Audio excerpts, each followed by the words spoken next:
one of my favorite people, Daniel Patrick Moynihan. Yeah. Oh, yeah. Mm-hmm. Yeah. He was known as the great complexifier. Complexifier. Yeah, Because he complexifier. could make it complex. Yeah. He said what we need are men. In other words, his comment came about because he was looked at in a negative aspect when he worked for the Nixon administration. Right. Uh-huh. He used the word, he's a lawyer, he used the word, what, beneath neglect or some term like that, and it took on the wrong connotation. And of course, we don't have no control over how people perceive what we said. Right. Right. But what he was saying is, you come up with things that are complex and difficult, but we must be willing to take those challenges Yeah. and share it with those in which we serve. I see. Now, I picked it. This is something I picked up other day that I like, and realtor of mine that we work close together, and these are comments. See, the whole world to me is well, think about what Ben Franklin said. A wise man will learn in his school, but a fool learn in none. And in other words, to me, you don't have to be walls. Right. Yeah. Right. So this is a school. Yeah. And so I have had many teachers. Anyone that has knowledge, regardless of what the subject is, I want to benefit from it. Now, surely it may be complex at the time I'm listening to it, but I'm going to give some assessment until what they're saying, and if what they are saying regards how complex it is, well then I'm gonna assess it, and hopefully then I'm probably start utilizing it. In fact, I had a fellow tell me something last year. Some people could have took it as an insult, but if you can get beneath that and listen to what people are saying, Yeah. and I found something what he had said. In other words, he was saying that how he thought I had changed since I got out of the military, and I just listened to what he said, and after I listened to it and thought about it, he was right on some stuff, Uh-huh. So, So you can learn from any situation. oh yeah, it's important to learn from any situation. So these unsung heroes, these are teachers, but educators maybe also that aren't even known as teachers sometimes. Yeah, there's a bunch of them. We got a breakdown of all that. I see. It was just a project that I wanted to undertake, and I put together. I got my board, and we discussed it and put it together, and This is and try to do good anyway. Right. That's right. right. And now I was trying to find that thing.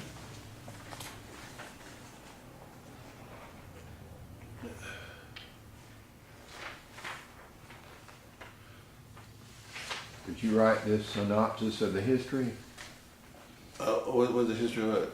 of Darden High School?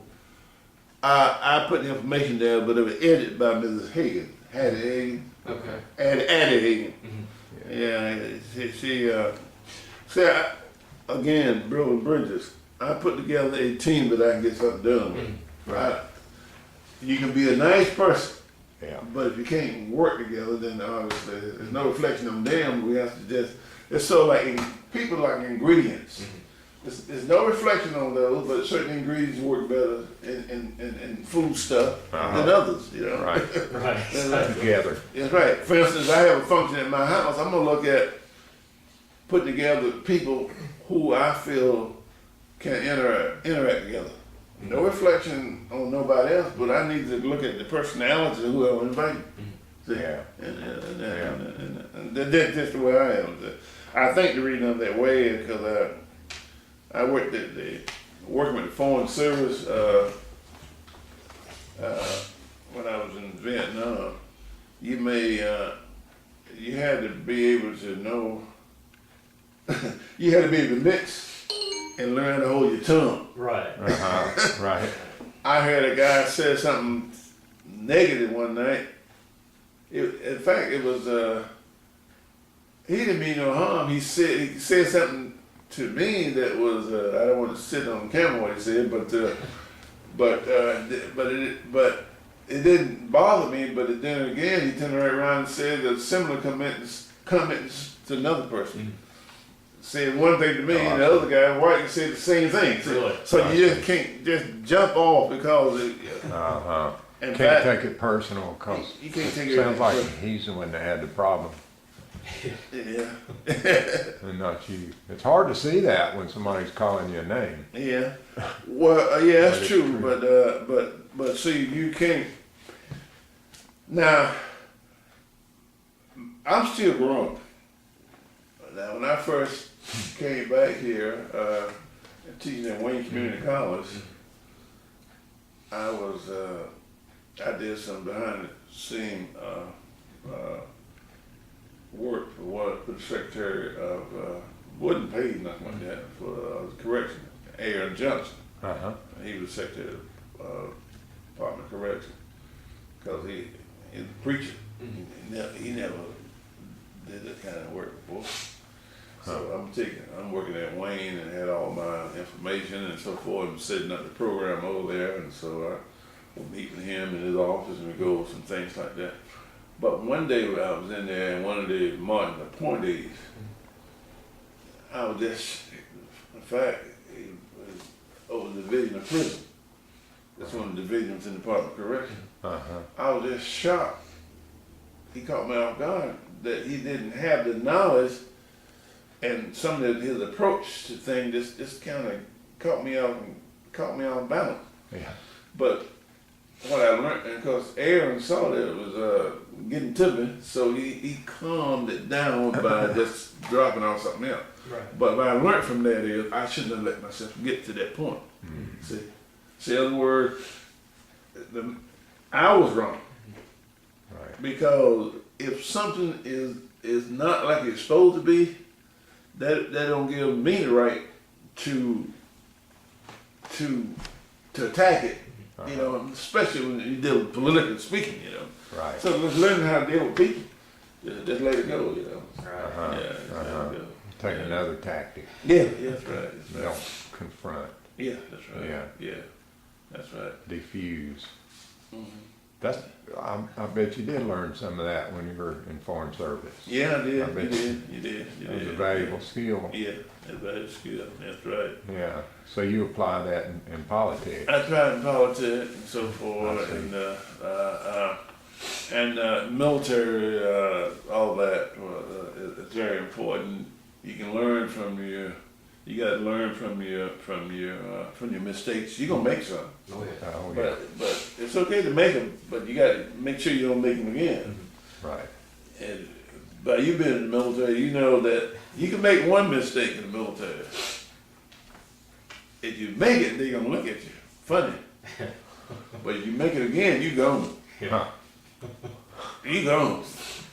In fact, I didn't realize I ain't had to be perfect until I got out of the service. They want you to be perfect. Really? That is right. Isn't it? You can't.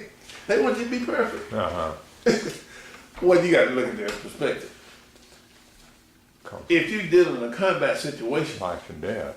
yeah, Yeah. it becomes about life. That's right. So it's a perfectionist situation. Right. For instance, being late is not an option. Not being correct. Being incorrect is not an option. See? And at least service I was in. Yeah. You got to be right the first time. Because if you don't get it right, somebody could die. That's right. That's right. That's right. Right. So but when I came out here, I had to I had to make an adjustment. In fact, Now, when did you come back to Wilson? I got out of the Army in '82. Really? Yeah, and August. So that was I had what they call terminal leave. There's a copy of that in that book. terminal leave? Terminal leave. Like somebody terminal, you know what terminal Oh, leave yeah, is? yeah. Term, other words, you're not coming back. Yeah. I took terminal leave and I went to grad school in Texas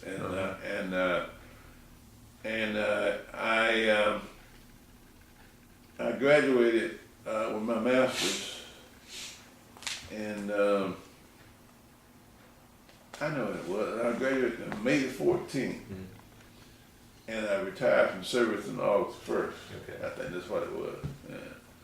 And so you took all the leave that you had Mhm. gathered up, but you never went back. yeah, never went back. Never went back. Yeah. And so I came out here. I came out of the military ready, workforce ready. I had a master's degree, and what I did, I have two brothers who were brick mason contractors, and I spent time with them. In fact, what I did is my last 2 years in service, I worked for I was assigned to a reserve unit. They call that, during the time I was in, they call it full-time manning. What they do is they take an active duty service member and put them into a reserve unit or a National Guard unit for the purpose of training. And in fact, that's how I got my military service award, a medal for the job I did there. And they used to give you that if you qualify upon retirement. Right. And so that's equivalent to the Bronze Star. I was going to ask you Yeah. how you got that Bronze Star. Yeah. Well, putting them TV sets up, Yeah. get shot at, Mm-hmm. and risk of life. Right. So you got, in order to get it, you got to be, a hostile force got to be involved. See. Now, there's two types. You got military service, and you got one V device. Right. V device is when you're actually shooting at each other. You know, you get that kind of. Mine's come from working with a hostile force when I could have been killed, but wasn't killed. So that's the difference opposed to V device. I didn't get the V device. When I served in peacetime, they were giving away Bronze Stars to these high-ranking officers like candy, you know. Oh, really? Yeah, you know. What was that? See, when I served in the Navy, it was on aircraft carriers, and they would give Bronze Stars to the commanding officer just for being the commanding officer. Oh, that's shame. You know. That's shame. So, That's shame. you know. Well, I got mine from going out there, putting them TV sets up there and ducking roll mines on the Jeep. Mm-hmm. When in fact, one thing that helped me out, my translator, we were in the Jeep. Uh-huh. He didn't want to. We had to get the Jeep because we had to deliver the television setup. Right. He preferred for us to use a motorcycle. I had a Honda motorcycle because you got less wheels. So we had to be concerned about roll mine. Oh, yeah. See, but we couldn't put a TV set on a Honda motorcycle, so we had to put it in the Jeep. And so we ride along there. He said, right over there. He said, "GI, same you got killed." And then they helped us. Yeah. And then, like I said, living in that little compound. You see, I got some pictures. Compound way in.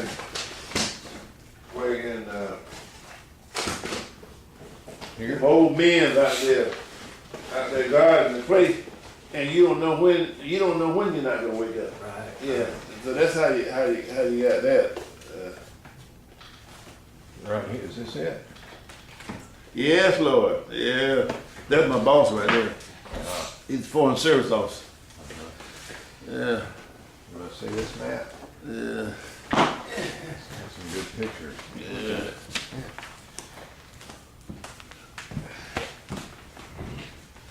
teachers. Yeah. So, sometimes we talking that PTSD slip back in on me and get a little emotional, you know. But, so.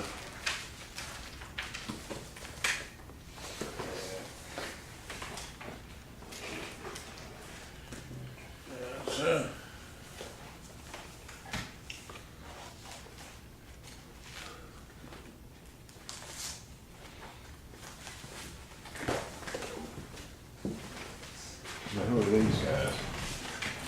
Oh, that's Rufus Evanston and the Clyde Irvins. They was at that time. Rufus Evanston, you know who he is. Yeah. Yeah.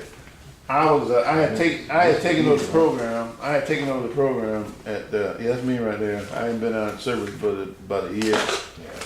And I set up the program. I set up an advisory council over at the base, Civil Johnson Air Force Base, and the meeting Oh, I there. see. And yeah, I set the program up and so forth. And I invited Rufus down to our facility. He running for government at the time. I was on his advisory committee. Were you? Yeah. We still keep in contact. Yeah. And you probably know that I know a lot of folks. I know. Yeah.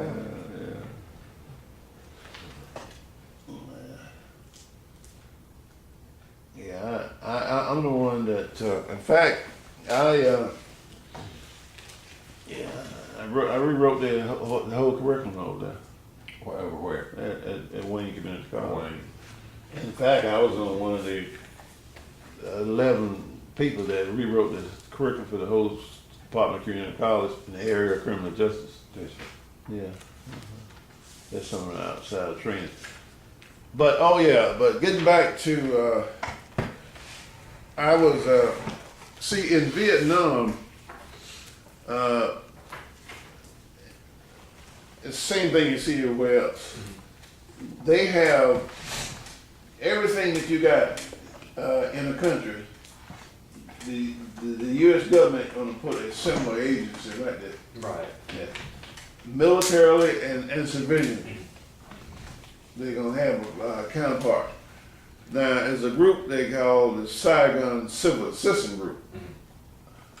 That is the group that was State Department and Foreign Service officers whose main function was to improve the structure, military, civilian, governmental structure of the city of Saigon. And in fact, fella, I got a copy of the plaque out there in the car. Hatchet James, he was a Foreign Service officer. He was the counterpart to the mayor of Saigon. Right. Okay. And the short name is SCAG, Saigon Civil Assistance Group. Okay. And what it stands for, SCAG stands for. In fact, they borrowed me to get,